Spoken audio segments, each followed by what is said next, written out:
As lembranças que eu tenho dela é quando a gente ia para as festas, que ela sempre tava junto, né? No lugar que eu não tô, é que tô filmando. No lugar que ela não tá, é que ela tá filmando, né? Ela era assim, fisionomia fechada, sabe? Falava pouco, né? Falava pouco, aquela fisionomia fechada, mas ela era alegre. Entre a gente, assim. Às vezes a gente para pra pensar, pra imaginar o que ela teria feito, né? O que seria hoje, né?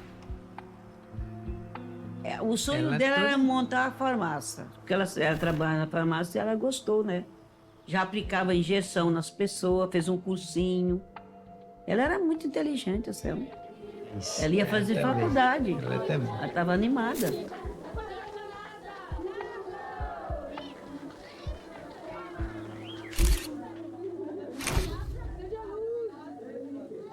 A morte de Selma Ferreira de Queiroz desencadeou toda a investigação sobre os assassinatos em série no parque. Esse moço, e permanece moço, vai ser um perigo enquanto viver.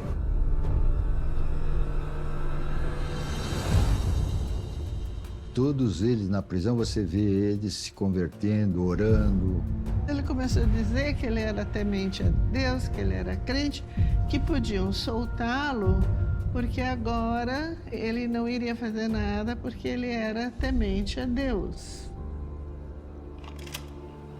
Uma vergonha perante a mim mesmo falar que eu tenho crença em Deus, eu tenho fé, porque eu não sei o que é ter crença, não sei o que é ter fé.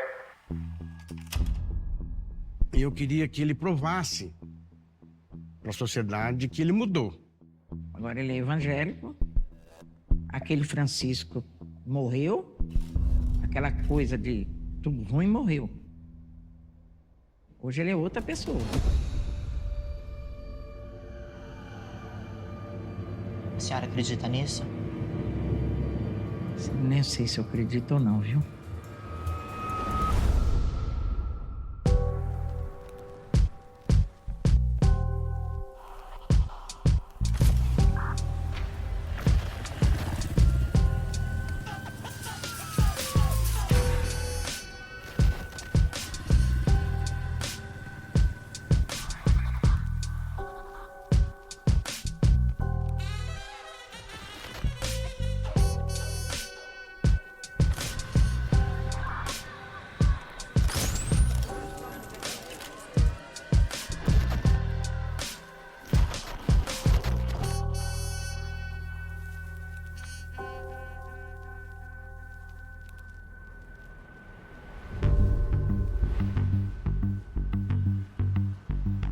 No tribunal, esquema de segurança reforçado. Francisco de Assis Pereira chegou de colete à prova de balas. No julgamento, alguém me ligou, falou assim, olha, você tem algum problema em ficar no mesmo lugar que o Francisco? Eu falei, não. Francisco entrou sorrindo no plenário. Algemado, sentou ao lado de 2 policiais e ficou olhando fixamente para o crucifixo. Quando eu vi que ele vinha vindo, eu perdi a noção. Meu marido falou que eu levantava, gritava, chamava ele de tudo que é coisa. Não lembro. Para cada um dos assassinatos cometidos pelo maníaco do parque, o procedimento será assim. Ele será ouvido e serão ouvidas também testemunhas da defesa e da acusação. A previsão é de que esse processo leve pelo menos 1 ano para chegar ao fim. A legislação brasileira é uma mãe piedosa que tem um número tão grande de recursos que eu não sou nem capaz de dizer quantos existem. E a defesa conseguiu postergar para que o julgamento ocorresse anos depois. Mais de 2 anos depois da prisão do motoboy Francisco de Assis Pereira, ainda não foram julgados nenhum dos processos pelos crimes cometidos por ele entre 97 e 98. O número de homicídios cometidos pelo maníaco do parque ainda é incerto. Ele é julgado por apenas 7 mortes. Cada um dos casos foi estabelecido um processo. Como são 7 os crimes de homicídio, nós deveremos ter 7 julgamentos. O julgamento pela morte da comerciária Rosa Alves Neto é o primeiro que Francisco enfrenta por assassinato. Ele disse que foi possuído por um apetite desordenado, carnal. Ele é uma pessoa doente, como doente deve ser cuidada. A defesa alega que o motoboy não sabia o que estava fazendo, baseada num laudo de 3 peritos judiciais. A defesa jogou com várias cartas. Num primeiro momento, negou a autoria. Depois assumiu a autoria, mas dizia que ele mereceria um tratamento e não uma punição. A acusação questiona o laudo e sustenta a pena máxima. É a hora de nós pararmos de ficar atribuindo gestos criminosos, comportamentos de bandidos à loucura.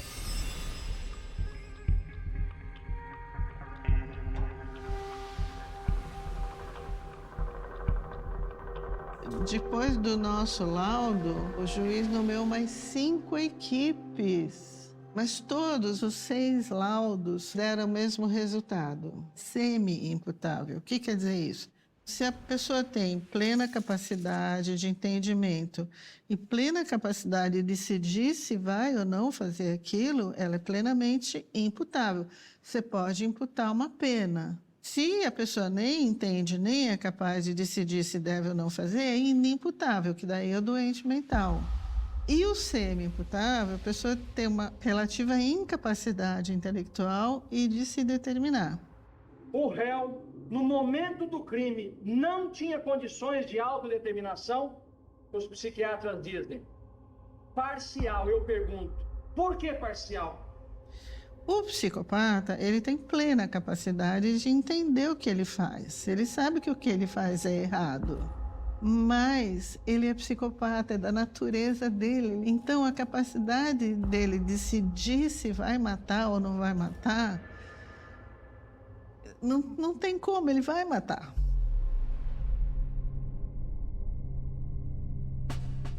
Tranquilo, trabalhador, alegre. Assim os amigos definem Francisco. O que a polícia quer saber, o que teria acontecido com este homem que se transformaria num frio assassino. O que teria levado Francisco a se transformar num serial killer? Para responder esta pergunta, a polícia está traçando um perfil psicológico dele. Então vamos lá, Francisco, o que a gente quer conversar primeiro com você é da sua vida. Desde o dia que você nasceu. Você nasceu em que cidade? Dia 29 de novembro de 1967.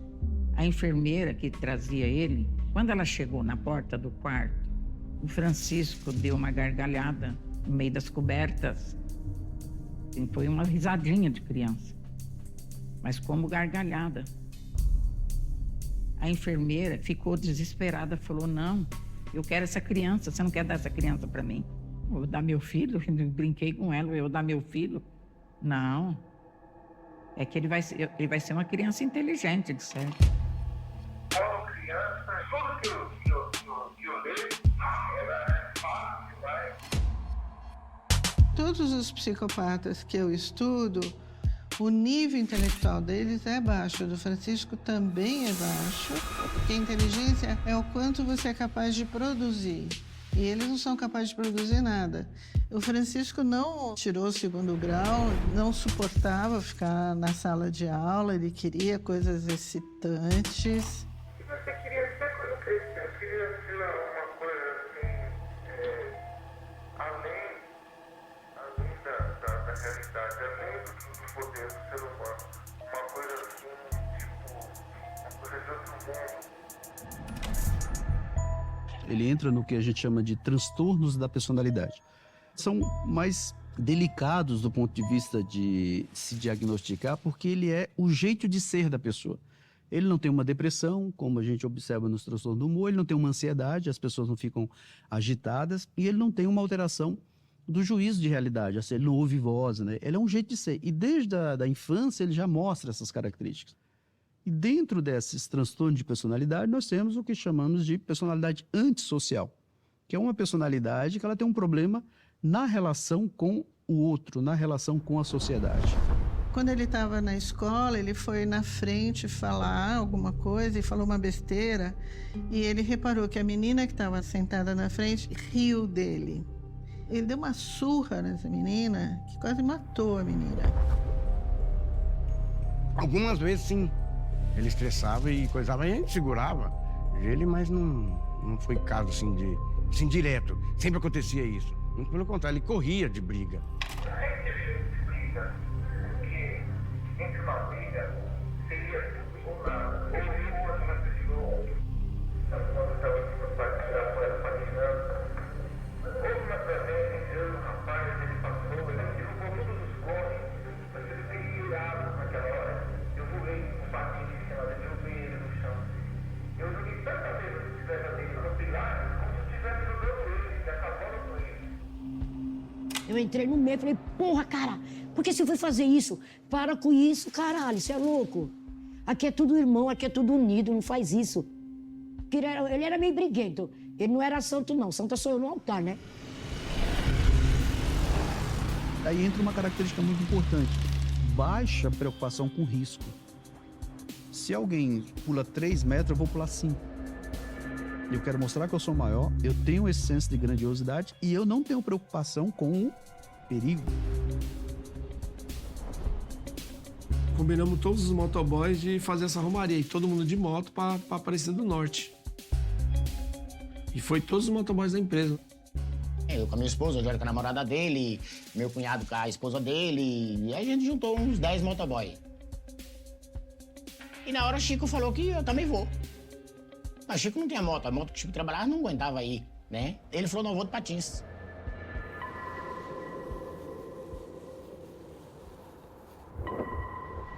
E não é que o danado foi mesmo?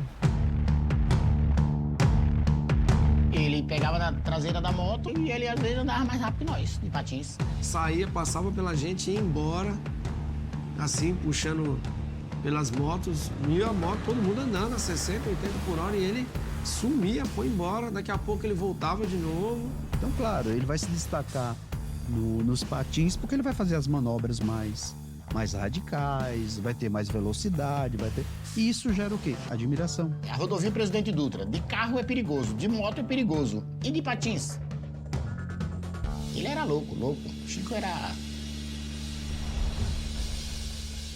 Se o juiz decidir que Francisco não pode responder pelos crimes, ele será absolvido e submetido à medida de segurança. Ou ele teria uma pena bem reduzida, ou ele seria encaminhado para um tratamento. O problema é que a ciência diz. O transtorno de personalidade é o que responde à pior terapêutica. Trocado em miúdos, não tem cura. Essa é a primeira condenação do maníaco do parque por crime de homicídio. Os jurados acolheram por 7-0 a tese da acusação e consideraram Francisco de Assis Pereira responsável pelo assassinato da comerciária Rosa Alves Neta. O juiz Luiz Fernando de Barros condenou o réu por crimes de homicídio triplamente qualificado e ocultação de cadáver e determinou uma pena de 16 anos de regime fechado.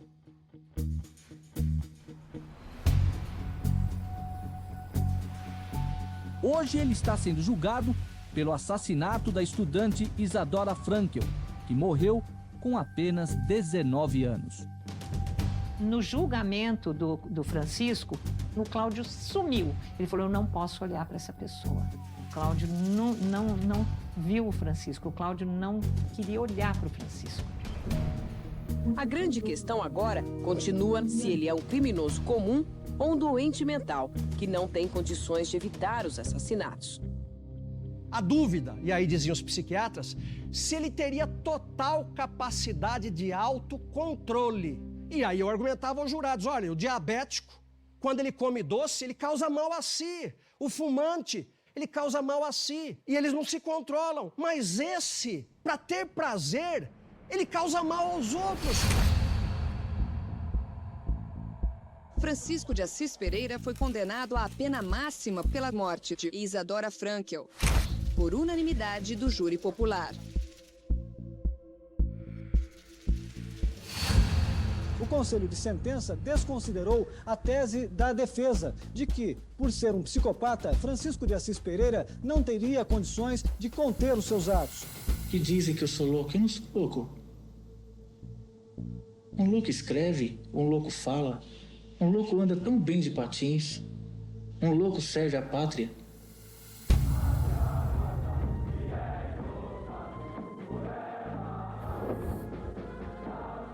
No exército, ele era rancheiro, ele fazia comida. Então, ele privilegiava as pessoas importantes, dando uma comida melhor. Aí a gente combinou, falou, ó, vamos fazer uma vaquinha aqui, todo mundo dá um dinheiro pra gente comprar um frango. Chico, você cozinha o frango, cozinho. E meu cunhado abriu a panela, o frango inteiro, cozido inteiro, com cabeça, bico, pena. O frango inteiro. Quem vai comer esse diabo aqui, né? Tu falou que ia limpar o frango? No exército a gente aproveita tudo. Ah, ele falou que fez sobrevivência na selva, né? E ele comia tudo. Se tivesse pra comer, ele comia.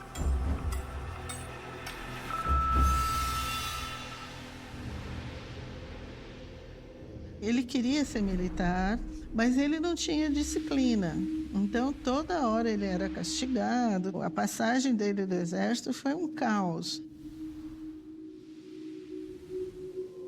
É muito raro a pessoa receber uma punição máxima, como neste caso. Quantos ingressam no exército e quantos são expulsos porque não conseguem concluir? Somente uma pequena exceção. Esta pequena exceção mostra um comportamento desviante. O grande ponto é exatamente esse.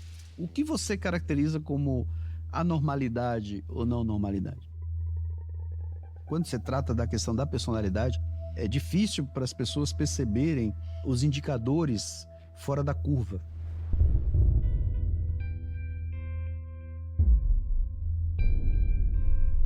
Ele transpirava tão forte que a roupa dele molhava, dormindo. Falava, mas o que aconteceu com sua roupa que está tudo molhada? Se fosse hoje, no caso, eu levaria ele no médico para saber de onde vinha esse suador. Eu nem sabia que esse menino tinha pesadelo.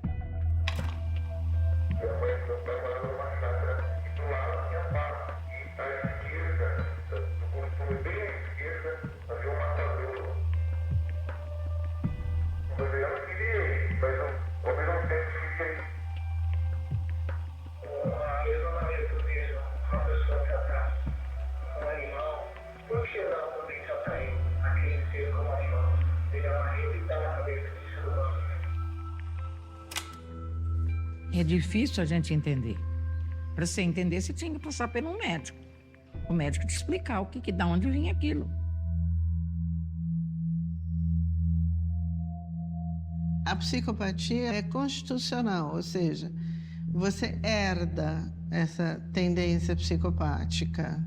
É o contexto que a gente chama de biopsicossocial. Tem um fator biológico, tem um fator psicológico e tem um fator social. Não dá para desintegrar esses três fatores. Porque a mãe falava assim para mim, doutora, se eu soubesse que eu ia ter um filho igual ao meu pai, eu jamais tinha parido na vida, doutora.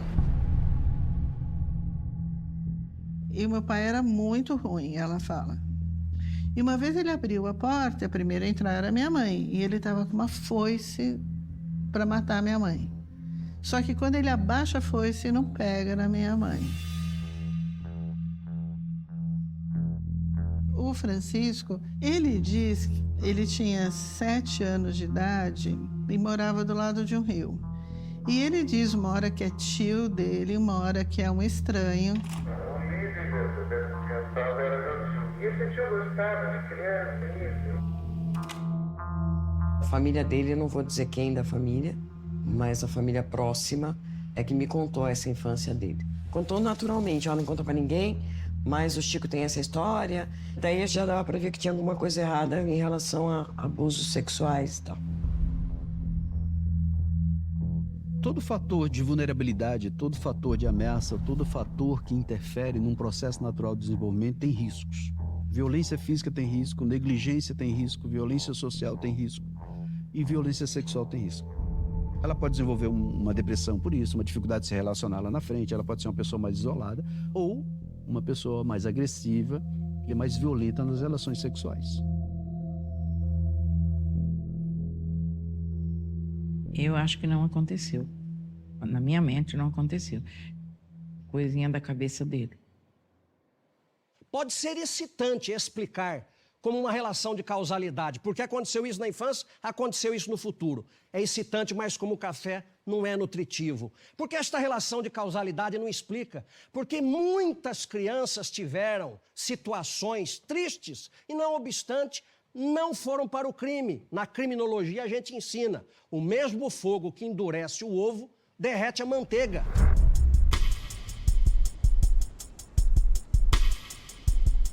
Acredito que ele não teve uma infância fácil, não teve uma adolescência muito fácil, mas o pouco que eles sabiam do Francisco, em algumas coisas eles foram omissos demais, porque sabiam tudo do que ele tinha feito comigo. Eu não senti culpada, né? Você não cria um filho para fazer isso. Foi relatado como tentativa de estupro. Foi uma agressão. A minha mãe ficou sabendo, o moço me acompanhou, tudo, tive advogado. Até um dia que eu estava trabalhando e apareceu uma advogada, dizendo ser advogada dele. Francisco já não se encontra mais em São José do Rio Preto, ele está em São Paulo, fazendo tratamento psiquiátrico. Ele não vai fazer isso mais, ele está em tratamento. Mas eu preciso que você retire a queixa.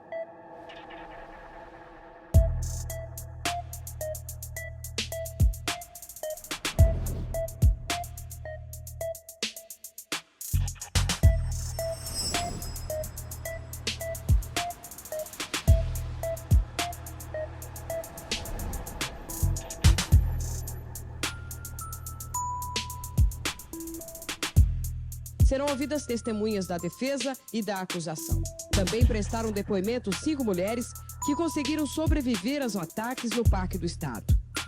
Embora Francisco negue tê-las atacado, elas, frente a frente com ele, afirmaram ao juiz: este é o homem. Ele não admitia que ele conseguiu deixar algumas escaparem. Jamais ele vai admitir que ele perdeu, que ele não conseguiu fazer o que ele fez com as outras, que ele não concluiu o que ele começou. Na frente de Francisco, e chorando muito, elas confirmaram. Foram levadas à mata, espancadas e estupradas. Em um dos casos, a violência durou 7 horas. Eu tinha levado um soco. Apanhava da mãe, mas um soco da força com que ele me deu a ponto de me desmantelar. Eu caí, fui jogada dentro da mata. E na hora ter que expressar isso e contar, e do lado dele ainda, contando o que ele fez, sabendo que ele estava ali do meu lado e eu não podia fazer nada. Eu não olhava para o Francisco. Não reparei em momento algum as caras e bocas que ele fazia enquanto eu respondia.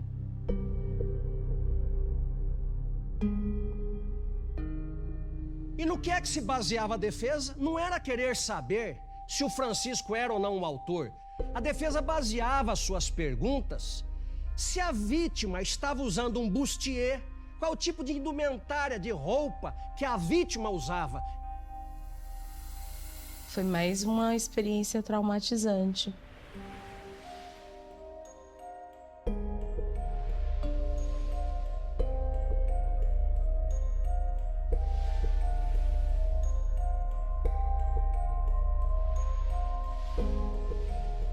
E eu me sentia invadida. Eu me senti violentada de novo. Você estava ali na hora errada, no momento errado. Por que você estava ali naquele lugar? A minha vida se limita a uma calça que tampou meu umbigo ou não, a uma blusa que tampou minha barriga ou não. É o que determina entre viver ou morrer. E ele ali rindo. Ele olhava pra minha cara, assim, sabe? Ele ria. Ria da minha cara. Então, isso foi o pior de tudo.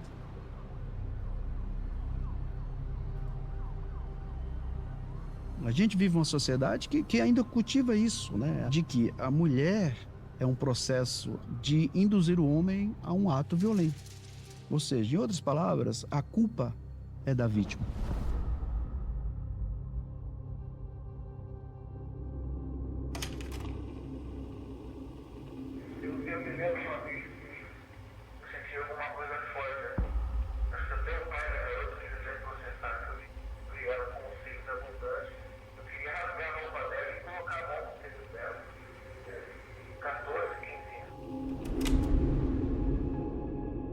Aos 14 anos, ele faz o primeiro estupro dele.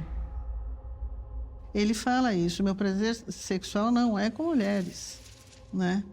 Mas a maldade de você estuprar uma mulher é isso que atrai nele, não é o sexo.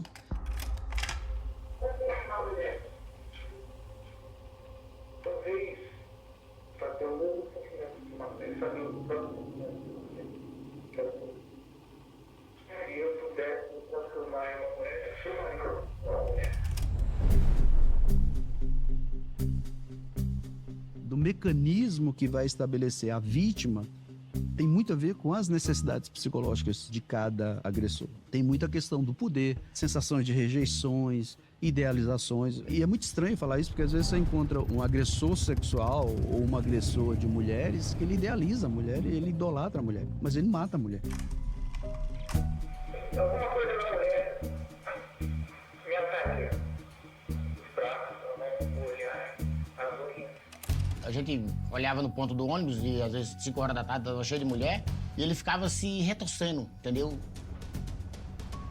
E é um jogo de poder dele, né? Do quanto aquela vítima é uma ameaça para ele e o quanto ele precisa daquele poder sobre ela.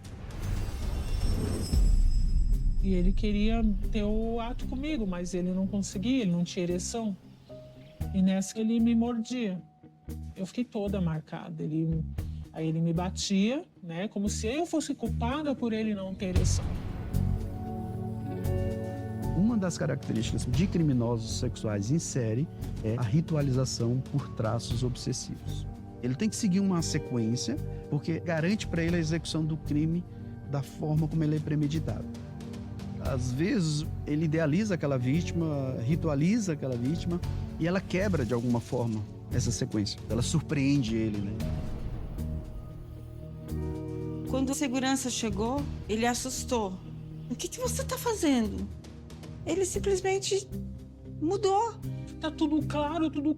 Ele começou a surtar. E aí eu saí correndo. Larguei tudo para trás. E eles não são flexíveis, né? Então, quando quebra essa sequência, eles se perdem um pouco na execução. Porque quebra o poder dele, que é frágil, né?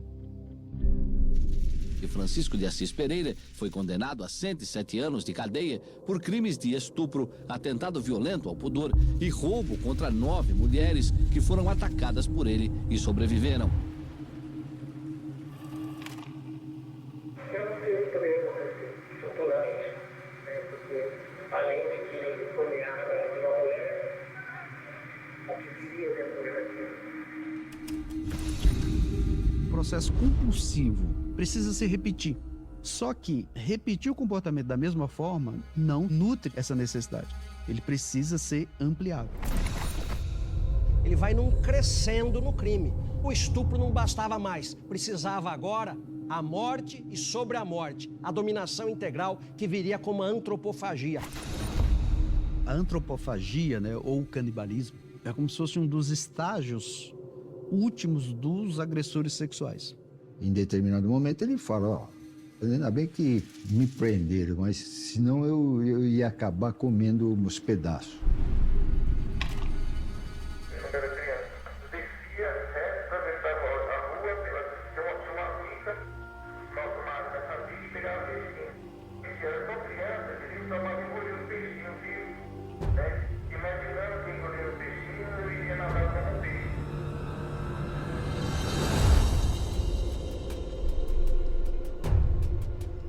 Pela terceira vez, Francisco de Assis Pereira, o maníaco do parque, foi submetido a um júri popular. Francisco de Assis Pereira chegou ao Fórum Criminal por volta das 10 horas da manhã. 12 testemunhas estão sendo ouvidas em plenário. Em julgamentos anteriores, o maníaco do parque já tinha sido condenado a 150 anos de prisão pela morte de 2 mulheres e pelo estupro de outras 9. Desta vez, a promotoria conseguiu unificar vários processos. São 5 homicídios, ocultação de cadáver e atentado violento ao pudor que serão sentenciados de uma só vez. Até hoje, assim, eu não acredito, sabia? Parece mentira tudo isso. Eu lembro como se fosse uma história que eu tô contando. Não sei te dizer. O motoboy admitiu ter assassinado Selma Ferreira Queiroz, Patrícia Gonçalves Marinho e Raquel Mota Rodrigues, mas não admitiu ter matado outras 2 vítimas não identificadas. É um caso altamente antipático, porque ele mata mulheres. Quem defende na frente também tem uma mulher. Nesse julgamento, a advogada dele estava lá em pé, aí falou umas coisas lá, aí a Maria entrou no meio, né? A senhora tem filha? Ela falou, tem. Ela falou, então leva ele e põe lá junto com suas filhas. A minha vontade era ir lá, pegar meu sapato e tacar nele, com tudo.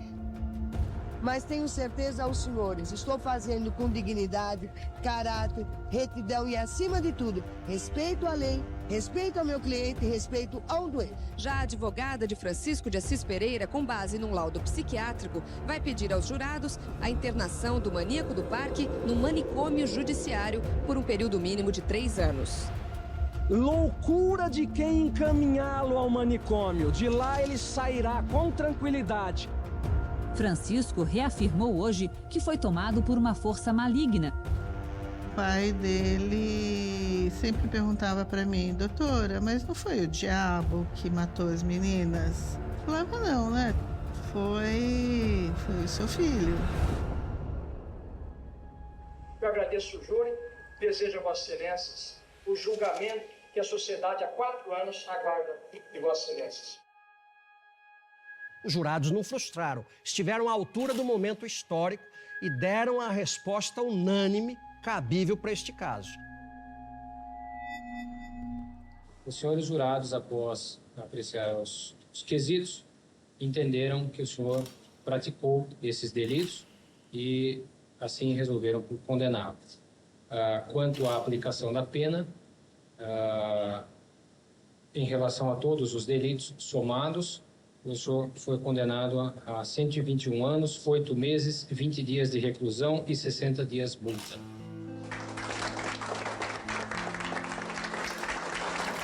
Mistura de sentimentos. Eu estava feliz por mim, porque tinha conseguido sair daquilo. E triste, porque eu sei que se meu processo estivesse no sistema da polícia, ele teria parado, não teria feito tantas vítimas como ele fez. O júri considerou que Francisco de Assis Pereira tinha pleno juízo dos crimes que cometeu. Por isso, ele não terá direito a cumprir a sua pena num manicômio.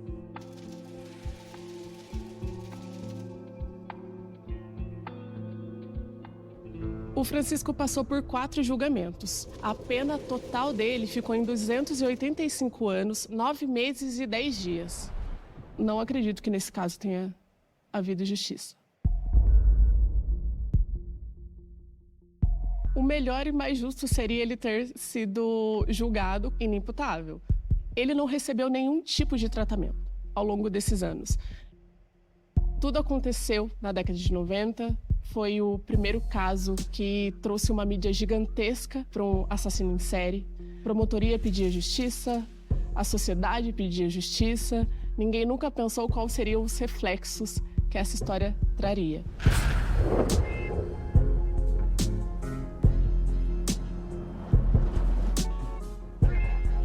O Francisco atualmente está em uma penitenciária que o perfil é de crimes contra a dignidade sexual. Ele informou que estava com 16 apenados dentro da cela. Atualmente não trabalha, ele só faz estudo próprio, ele faz estudo religioso, faz meditação, faz leituras, não faz psicoterapia, não toma remédios controlados, não passa por nenhum tratamento.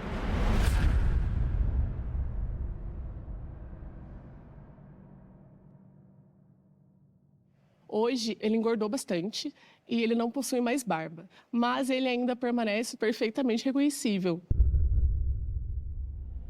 Eu fiquei muitos anos sem visitar ele. Faz uns 10 anos já. 10 anos. Você acredita? É incrível, mas faz.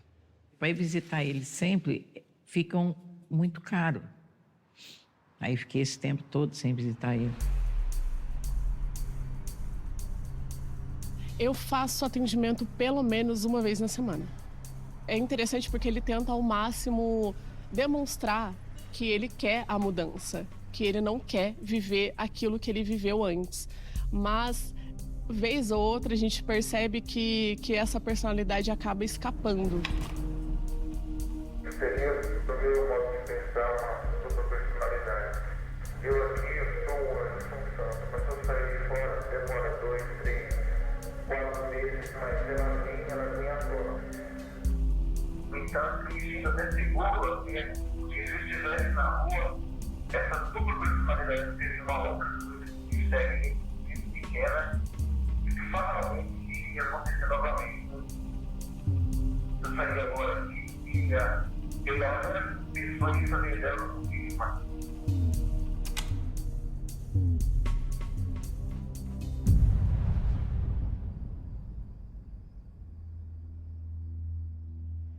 O Francisco foi julgado de maneira comum. Foi condenado a mais de 285 anos de prisão. Dentro da lei penal, ele vai poder ficar só até 30 anos. Depois do pacote anticrime, alterou para 40. Porém, os crimes do Francisco aconteceram muito antes dessa lei. E após isso, a gente não sabe o que vai acontecer.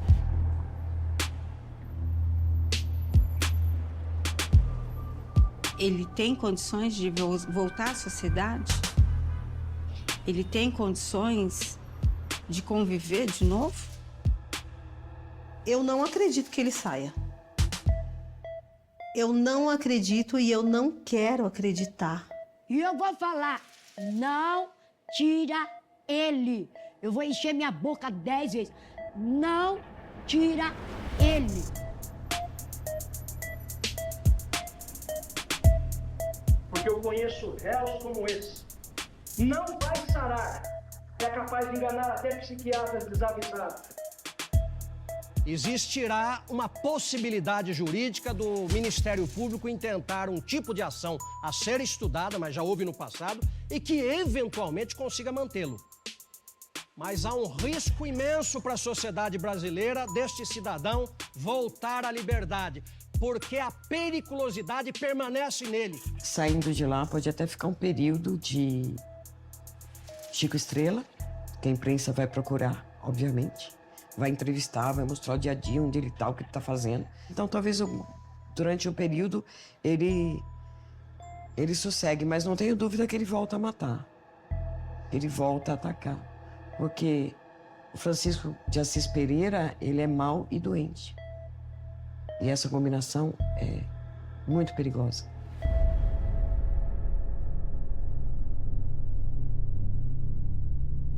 Não sabemos qual que é a real condição mental dele hoje.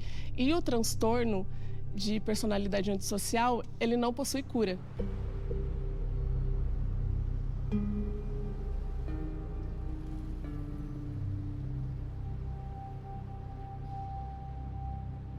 Essa doença é incurável, mas Deus cura. Deus pode curar. Eu quero crer que ele esteja bem. Ele fala muito da Bíblia agora, que ele lê muito a Bíblia.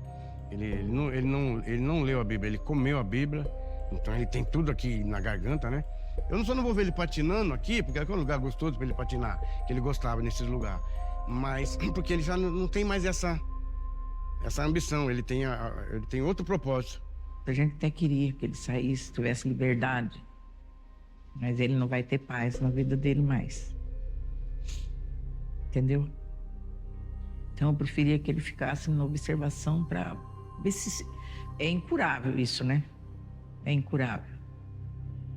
E eu não sei te dar nenhuma resposta. Se eu quero ou não quero, você entendeu? Fica no ar. Nem eu sei o que é melhor para ele.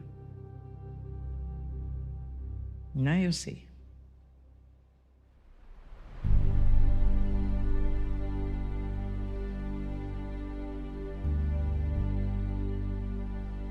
É a grande pergunta que o mundo faz, né? O que fazer com essas pessoas?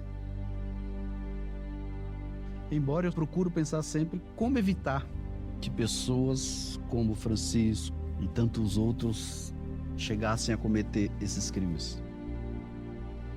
Uma mãe que suspeita que tem um filho com um desvio mental, que ela procure quanto mais rápido um médico, tem que estar sempre participando da vida dessa pessoa e que elas não deixam acontecer o que aconteceu com meu filho.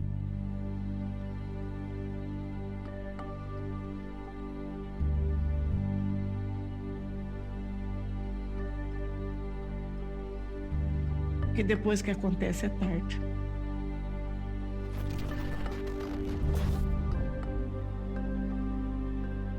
A justiça para mim não foi a condenação, tá preso. A verdadeira justiça para mim é as pessoas saberem quem era o Francisco. Quem são essas mulheres? Cada uma deve ter a sua história, cada uma deve ter a dor, né, por dentro. Talvez não mostre para ninguém como eu. O Francisco acabou com a minha família. Se em vez de me ouvir, me julgaram, me abandonaram. Ele não foi capaz de tirar minha vida, a minha felicidade com a minha família, com meus amigos. A gente precisa falar. A gente só é curada quando a gente põe toda aquela energia ruim para fora.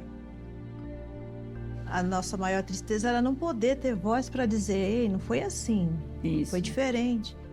Sinto um alívio. Foi tanta mentira que teve, né? Agora a verdade vinha à tona, né? Essa é a verdadeira justiça. Justiça para elas, para a memória delas. E aí, para decepção de alguns, nós continuamos de pé.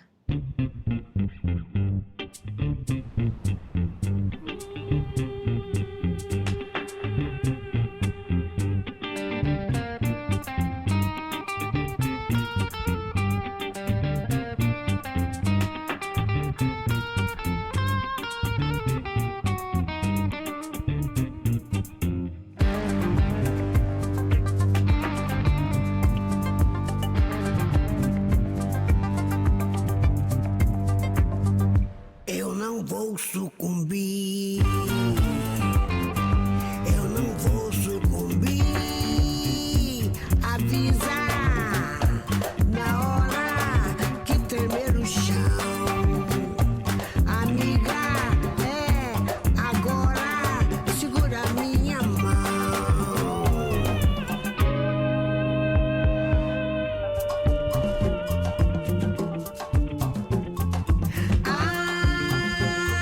Minha jangada foi pro mar, pra minha jogada arriscar. Minha jangada foi pro mar, pra minha jogada arriscar. Eu não vou sucumbir. Eu não vou sucumbir. Avisa na hora que tremer o chão. Amigo, agora segura minha mão. Você largou